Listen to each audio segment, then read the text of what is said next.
BFM Business, un nouveau regard sur l'éco. Le grand journal, David Doba. Le grand journal avec autour de la table ce soir Grégoire Leclerc, donc le président de la Fédération des auto-entrepreneurs. On va revenir sur cette présentation du projet de loi donc de Sylvia Pinel. C'était ce matin au Conseil des ministres. Il y avait effectivement cette grande interrogation autour de la réforme de l'auto-entrepreneur. On avait entendu parler de seuil, 19 000 euros, puis 47 000 euros. Il y a deux branches aujourd'hui qui sont le double d'ailleurs de ce qui est prévu, de ce que souhaitait, semble-t-il, dans un premier temps Sylvia Pinel. Finalement, voilà, à la lecture de ce texte, on voit que ces seuils ont disparu.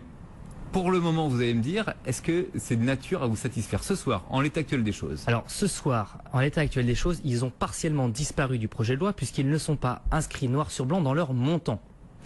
En revanche, ils sont inscrits noir sur blanc dans leurs principes, c'est-à-dire qu'on va demander effectivement aux parlementaires de statuer sur l'intérêt, le réalisme de mettre en place un plafond. Je préfère le terme plafond à seuil d'ailleurs, parce que c'est vraiment un plafond de chiffre d'affaires intermédiaire qui sera fixé ultérieurement par décret. Ça ne nous satisfait pas parce que on prive ainsi le débat parlementaire de vérité et de clarté. Si on met un chiffre d'affaires de 19 000 euros qui plafonne l'ensemble des activités des auto-entrepreneurs pour peu qu'ils le franchissent 2 ans de suite, c'est pas le même impact que si on met un chiffre d'affaires de 32 000 ou si on met un chiffre d'affaires de 25 ou de 10. Donc finalement, on vide le projet de loi de toute sa substance. Il n'y a plus rien dans le projet de loi puisqu'il y aura un plafond, mais on ne sait pas lequel et finalement on ne sait même pas quand. Alors ça c'est le deuxième problème, c'est que, et en même temps c'est un avantage aussi pour nous, c'est que la réforme a l'air de traîner en longueur. Très grande longueur. Ça fait déjà 1 an qu'on en parle, le feuilleton vit un certain nombre de rebondissements tous les mois. Visiblement aujourd'hui on repousse l'examen de ce projet de loi au rendu de la commission du député Laurent Grandguillaume. Donc c'est une bonne nouvelle pour nous parce que ça va nous permettre de quitter un peu cet effet de médiatisation autour de ce projet de loi pour se concentrer sur la technique, sur la construction du régime que l'on veut demain et surtout du rapprochement des points de vue avec les artisans. Voilà, alors justement, il y a tout ça dans cette problématique donc cet été autour de cette réforme. Vous le disiez, c'est donc désormais Laurent Grandguillaume qui reprend le projet, en tout cas qui reprend le bébé, hein, on peut le dire comme ça. Il y a des concertations qui sont prévues. Est-ce que, et je sais que c'est une chose qui vous agacez particulièrement, satisfait, vous êtes forcément satisfait ce soir que ce ne soit plus Sylvia Pinel, qui est ministre de l'Artisanat notamment, qui gère ce dossier? Alors elle le gère encore un peu puisqu'elle reste la ministre. On a quand même l'impression que c'est Matignon qui a repris le dossier, voilà, alors, et qui charge donc Laurent Grandguillaume en l'occurrence. Effectivement, si on veut vraiment réfléchir en matière de construction du régime et de construction du dispositif de demain, c'est Laurent Grandguillaume qui aujourd'hui reprend l'essentiel des propositions. Et Laurent Grandguillaume veut visiblement reprendre l'essentiel des propositions avec une concertation de l'ensemble des acteurs autour de la table. Et très clairement, je l'en félicite. Nous sommes les premiers, évidemment, volontaires pour travailler avec ce député sur la construction du régime de demain, mais avec un état d'esprit qui doit être très clair, et je le dis aujourd'hui de manière un peu solennelle, nous n'allons pas à la table des discussions avec Laurent Grandguillaume pour négocier un aménagement du régime de l'auto-entrepreneur sur tel ou tel montant, telle ou telle durée, tel ou tel aménagement qu'on voudrait faire avaler. Et vous y allez pourquoi, aux auto-entrepreneurs. On y va pour construire l'avenir de l'entreprise en France. On y va pour rapprocher les points de vue avec les artisans. Et on y va parce qu'on a la chance en France d'avoir un laboratoire qui s'appelle l'auto-entrepreneur, qui a été simplifié et qui a marché, qui est d'ailleurs le seul dispositif à avoir aussi bien marché dans les 30 dernières années. Et cette construction, elle passera forcément par une négociation?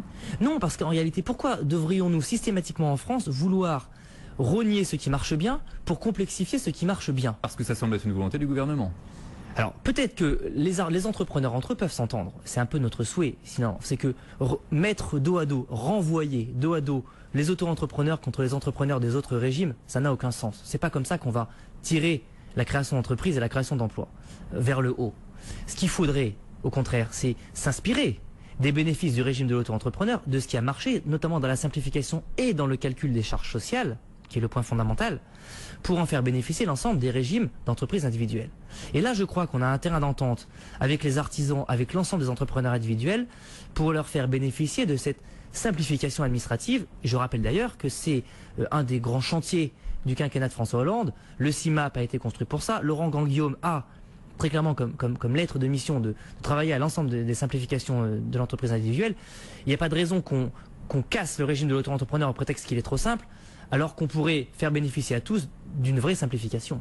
On va revenir sur ces relations avec les artisans. Auparavant, il y a quand même également un point dont on n'a pas parlé, c'est ce fameux seuil, on l'appelle comme on veut, plafond, seuil, peu importe, qui doit être fixé par décret. Et je crois que c'est justement le fait de devoir être fixé par décret qui vous a passablement agacé. Sylvia Pinel reconnaît qu'il y a des avis contradictoires à ce propos.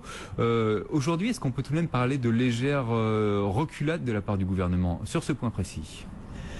Alors, est-ce que c'est une reculade ou est-ce que c'est un joli tour de passe-passe réglementaire et législatif? Je ne sais pas.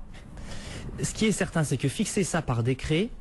Alors, je ne veux pas me prononcer sur la faisabilité constitutionnelle ou fiscale de cette manière d'agir. Est-ce que le gouvernement peut juridiquement se faire retoquer sur ce décret? Peut-être, effectivement.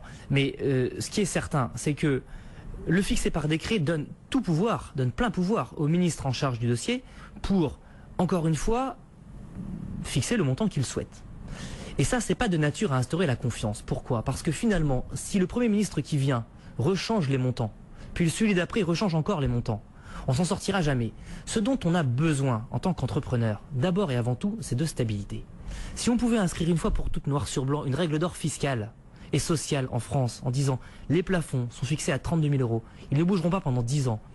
Et sur cette connaissance claire et limpide des règles du jeu, vous pouvez entreprendre. Mais ça, c'est oublier que chaque gouvernement fait ses réformes et marque de son empreinte donc son passage.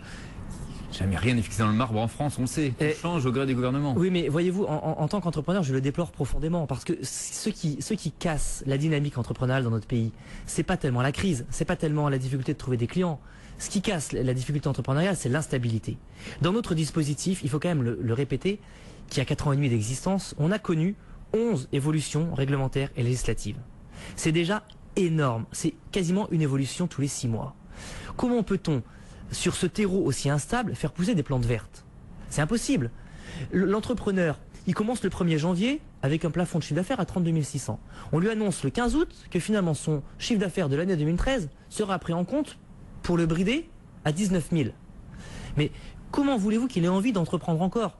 Le premier réflexe de n'importe quel entrepreneur, c'est de se dire mais moi j'arrête tout. Est-ce que ça vaut bien la peine de faire tant d'efforts, de développer tant de produits, de faire tant de prospection, de créer une marque, d'aller chercher des clients pour au final changer les règles du jeu tous les 6 mois et me retrouver sur quelque chose qui me donne envie que d'une seule chose, c'est d'abandonner. Juste Grégoire Leclerc, pour qu'on soit bien clair là ce soir, on parle de 100 000 personnes, on est d'accord? Il y a 900 000 entrepreneurs, auto-entrepreneurs en France, mais qui, susceptibles d'atteindre ce fameux seuil de 34 000 €, ils sont 100 000 à tout casser. Alors non, susceptibles d'atteindre ce plafond, oui, ils sont 900 000, d'accord, mais qu'ils l'atteignent aujourd'hui, ils sont 100 000. Qu'ils l'atteignent aujourd'hui, ils sont 100 000. Qu'ils l'atteignaient hier, ils étaient 50 000. Qu'ils l'atteignaient la première année, ils étaient 20 000.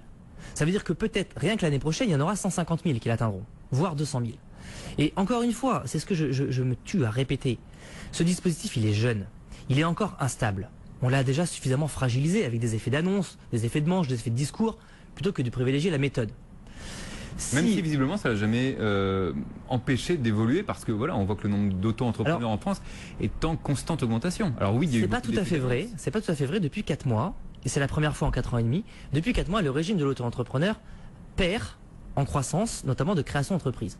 Ça fait 4 mois que l'on voit, et je vous dis c'est vraiment la première fois, que l'on voit le chiffre de création être inférieur d'un mois sur l'autre, être inférieur du même mois comparé au mois de l'année dernière, et être inférieur du semestre 2013 comparé au semestre 2012, ce qui n'avait jamais été le cas auparavant. Et là, il y a une relation de cause à effet selon vous? Je ne sais pas si une relation de cause à effet, l'avenir nous le dira, mais très clairement, on récolte ce qu'on sème. Quand on sème de l'incertitude, quand on perd la confiance des entrepreneurs, mais on ne peut pas les entraîner derrière soi vers plus de croissance, vers plus de développement. Il est tellement plus simple de retomber finalement dans l'assistanat ou dans le travail au noir ou dans les allocations sociales qu'on ne va pas se plaindre, on ne va pas s'étonner d'avoir finalement une croissance de création d'entreprise qui s'effondre. Parce que l'auto-entrepreneur empêche le travail au noir? L'auto-entrepreneur a ce mérite extraordinaire d'empêcher la gréquisation de notre pays. Le régime de l'auto-entrepreneur a permis... L'économie grise.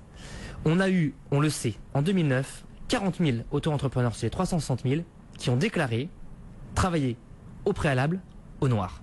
Donc, ils ont légalisé, d'une certaine manière, leur activité. On a fait sortir du travail souterrain un certain nombre de professions qui, effectivement, c'est un peu de notoriété publique, le faisaient au noir. Et très clairement, chaque année, on continue d'avoir des auto-entrepreneurs qui finalement, plutôt que de le faire au noir, le font sous le régime de l'auto-entrepreneur parce que malgré tout, ça leur permet de gagner de la retraite, ça leur permet de gagner une protection sociale, et puis ça leur permet d'avoir un statut, tout simplement. Officiellement, je suis auto-entrepreneur, je fais des photos de mariage, mais j'ai un numéro de ciré, je fais des factures, je suis couvert en cas de litige ou d'accident du travail. Il y a un certain nombre de choses qui sont apportées grâce au régime de l'auto-entrepreneur. Je crois d'ailleurs que pour les photos, c'était un peu plus compliqué que ça, mais enfin bon, c'était un détail imagé. Voilà.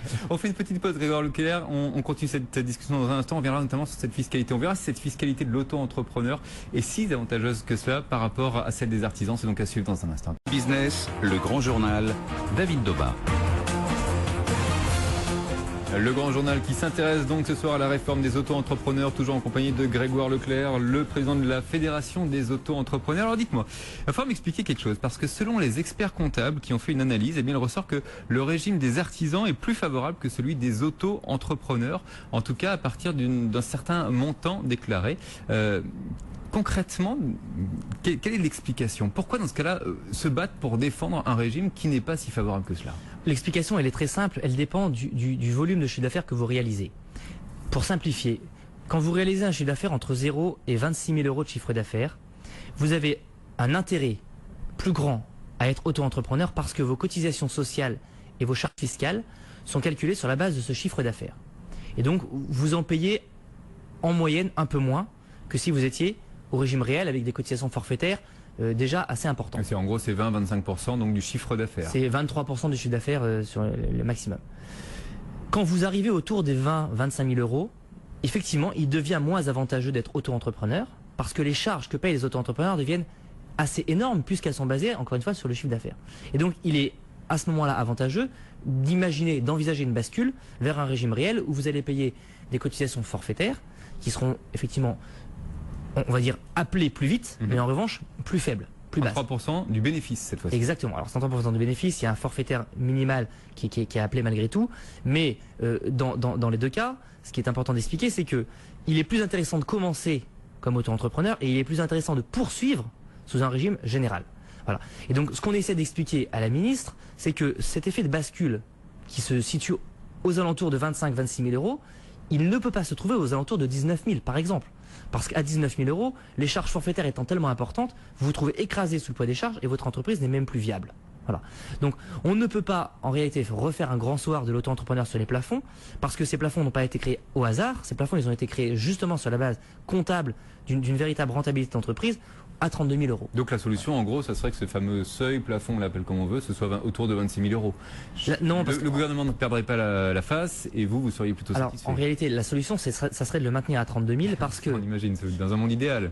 Non, mais c'est même pas, si vous voulez, c'est même pas une question de négo. Je fais pas une négociation de marchand de tapis avec le gouvernement ou avec les artisans en disant c'est 1000 de plus, 1000 de moins, 500 de plus et 50 de moins. L'idée, c'est pas ça. L'idée, c'est de suivre ce qui apparaît comme le plus réaliste pour les entrepreneurs. L'idée, c'est on va dire de déclencher une analyse technique de l'auto-entreprise à partir de 25 000 euros. Si l'auto-entrepreneur, il est sur une phase de croissance, qui va atteindre ces fameux 32 000 euros, il faut qu'il prépare sa bascule. Il a 2-3 mois pour la faire, et ensuite il bascule, il continue à grandir parce que son portefeuille le lui permet, et donc il a finalement traversé ce tunnel de bascule, on va dire assez simplement, et il payera des cotisations par la suite qui seront plus adaptées. Donc il faut quoi? Il faut l'accompagner? Il faut l'accompagner très clairement. Et pourquoi? Parce que une grande partie des auto-entrepreneurs n'ont pas encore eu cette pédagogie nécessaire pour leur faire comprendre que au-delà de 25, 26, 27 000 euros, c'était pas intéressant. En revanche, il ne faut pas le baisser trop, ce plafond, parce qu'il y en a qui ne peuvent pas grandir au-delà de 32. Sur des prestations plus artisanales ou des portefeuilles de clients qui sont sur des niches, il est difficile d'atteindre les 32 000. Donc celui qui a 25, 26, 27, qui n'est pas là pour grandir très vite, autant qu'il paye un peu plus de charges sociales, mais qu'au moins il continue à bénéficier d'un certain nombre de simplifications, parce que ça lui convient. Mais au final, la philosophie de tout ça, c'est quoi? C'est laissons chacun libre de choisir le régime qui lui convient le mieux pour finalement le potentiel qu'il a et la volonté qu'il a. Certains n'ont pas envie de grandir. Ne cherchons pas à décréter le bien de chaque entrepreneur. C'est à lui de le définir. Certains vont dire oui, moi j'ai besoin de grandir, j'ai besoin de créer des emplois, et j'en connais qui ont maintenant 20 salariés. Et puis d'autres vont dire non, moi ça me va bien, je suis retraité, effectivement je suis capable de générer 25, 26, 27 000 euros, mais 35 non, et surtout pas en changeant de régime. Pourquoi est-ce que vous parlez d'opposition artificielle avec les artisans? Artificielle mais frontale, vous dites? Oui, elle est artificielle parce que finalement, Leur argument principal, c'est quoi? C'est de dire l'auto-entrepreneur nous fait une concurrence déloyale. L'inspection générale des finances, les experts comptables, le rapport des sénateurs de la commission d'application des lois ont démontré qu'il n'en était rien. Donc cet argument-là est chétif, et ça veut dire que l'opposition, finalement, qu'il se tue à entretenir depuis 4 ans et demi contre ce régime, n'a pas de sens, elle n'a pas de valeur. La vraie valeur de cette opposition, elle est où? Elle est dans la simplification qu'ils aimeraient avoir sur le calcul de leur cotisation, et peut-être un peu parfois sur la concurrence tout court, qui peut opposer certains artisans du bâtiment à certains auto-entrepreneurs. Et encore, même cette concurrence-là, elle est résiduelle, d'après l'Inspection générale des finances, qui dit il est très difficile de statuer, mais il semblerait quand même que les auto-entrepreneurs soient sur des marchés, même sur des marchés, qui ne sont pas les mêmes que les entrepreneurs du bâtiment. Plutôt des petits chantiers, plutôt du bricolage, alors que les entrepreneurs du bâtiment sont plutôt sur des gros chantiers. Donc cette opposition n'a pas de valeur, n'a pas de sens, elle est artificielle. Le MEDEF, via Thibault Langsad, affirme qu'il faut éviter, je cite, que le débat se politise ou reste cristallisé sur cette histoire de seuil. Quelles sont vos relations avec les nouveaux représentants du patronat ? On a discuté avec les représentants du MEDEF, de même qu'on discutera avec les représentants de la CGPME. Je pense qu'on est à peu près tous d'accord pour dire qu'il faut sortir de ce débat par le haut en essayant de tirer finalement le meilleur de chacun des dispositifs existants.